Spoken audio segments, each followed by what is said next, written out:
요즘 들어 연예인들의 정부 비판 발언이 심심찮게 나오고 있습니다. 문화예술 연예계라는 것이 원래 좌편향되기 십상입니다만은 그나마 이념의 창이 아니라 있는 그대로의 세상을 보는 이들이 아직은 연예계에 남아있는 것 같습니다. 저도 연예인들은 잘 모릅니다만 한번 찾아보니 굉장히 많더군요.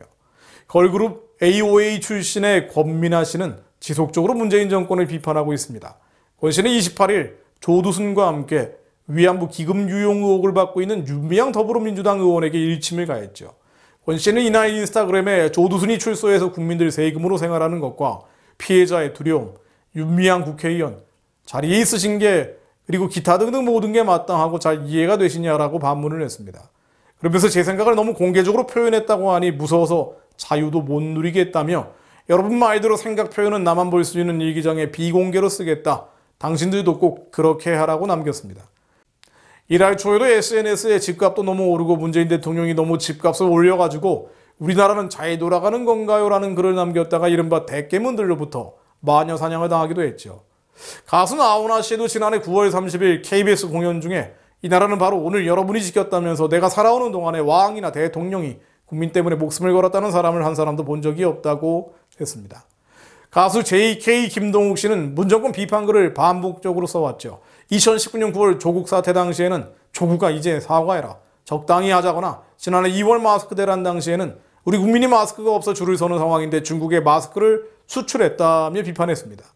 크론의 가온대 씨는 지난 1월 20일 문정권을 향해서 K-팝이 세계 최고고 빌보드 차트에서 1위를 하고 있는데 대한민국 방역은 전 세계에서 꼴등인 것 같다면서 소신 발언을 했습니다.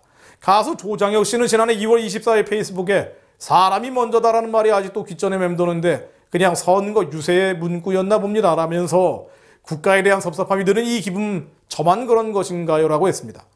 그런데 권민아건 김동욱이건 강원대건 조장혁이건 심지어 나훈아까지도 정부의 약간이라도 비판적 발언을 하게 되면 이른바 대깨문들의 집요한 공격과 함께 여러 가지 유무형의 압박을 받게 되죠. 김동욱 씨는 지난 1월 26일 10년간 진행을 맡아온 울산방송 음악 프로그램에서 갑작스럽게 하차당하게 됐습니다. 정권의 노골적인 압박과 정치 종교 신도들의 공격 앞에서 연예인들이 사실을 사실 그대로 말하는 것도 쉽지 않은 상황입니다. 중국에서도 그렇죠. 연예인들이 선과 악에 대한 분별을 한다거나 이거 어려운 일입니다. 권력의 눈치나 살피면서 눈살을 찌푸리게 하는 일들이 많습니다. 반면에 소신 있는 행동을 하는 사람들은 많지는 않지만 당장의 공격이 있어도 결국은 오랜 기간 이름을 남기게 될 겁니다. 저희 세대라면 누구나 잘 아는 성룡과 주윤발 아주 대표적이죠. 두 사람 모두 홍콩을 넘어서 글로벌 스타입니다만은 성룡은 홍콩 사태 관련해서 노골적인 친중국 공산당 행보를 보여왔습니다. 지난해 5월 29일 성룡은 홍콩 보안법을 지지하는 성명에 참여했죠. 이 홍콩 보안법은 홍콩 시민의 자유와 인권을 억압해서 국제적 비난을 받아온 법입니다. 이 성명에는 그런데 국가안보 수호가 홍콩에 중요하다는 것을 충분히 이해하고 전인대의 홍콩 보안법 결정을 지지한다는 것이었습니다. 여기는 홍콩 문화예술계 인사 2,605명이 함께 참여했죠. 그야말로 유명 배우들은 대부분 들어갔습니다. 그런데 성룡에 비해서 주윤발은 중국 공산당의 압력에도 불구하고 이 성명에 불참했습니다. 홍콩 보안법에 대한 지지 의사를 끝까지 표명하지 않아서 친중 매체의 집중 비난을 받아왔죠. 홍콩의 홍안법 반대 시위 당시에는 거리 시위에 참석했다는 목격담까지 나왔었습니다. 성룡과 주윤발은 비슷한 나이 비슷한 배경을 지니고 있는 사람들입니다만은 말년은 아주 비교가 됩니다. 한때 무술의 성인이라고까지 불리던 성룡도 결국 현세적 욕심을 채우기 위해 살아온 것이죠. 한국에서도 현 정권의 황당하고 위선적인 정책에 반감을 품은 연예인들이 많을 겁니다.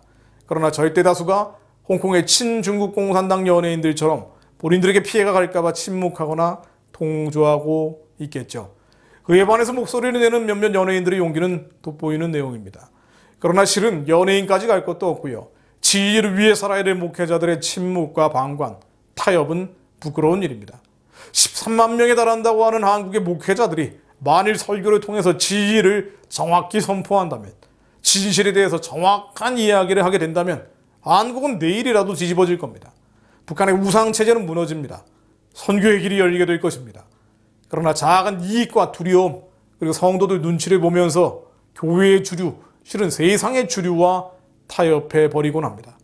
적어도 우리의 다음 세대 젊은 목회자들, 젊은 신학생들, 젊은 신학대학원생들 가운데서라도 담대하게 지혜를 외치는 자들, 담대하게 사실을 말하는 이들이 일어날 수 있기를 기도합니다.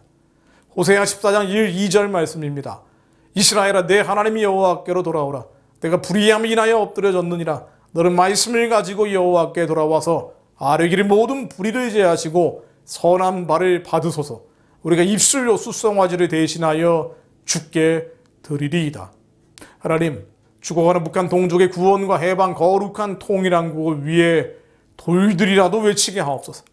거친 공의의 칼날만 휘두르는 것이 아니라 예수께서 실천하셨던 사랑을 가지고 한민족 교회를 깨우는 자들이 일어나게 하옵소서. 하나님, 한민족 교회가 여호와께로 돌아오게 하옵소서.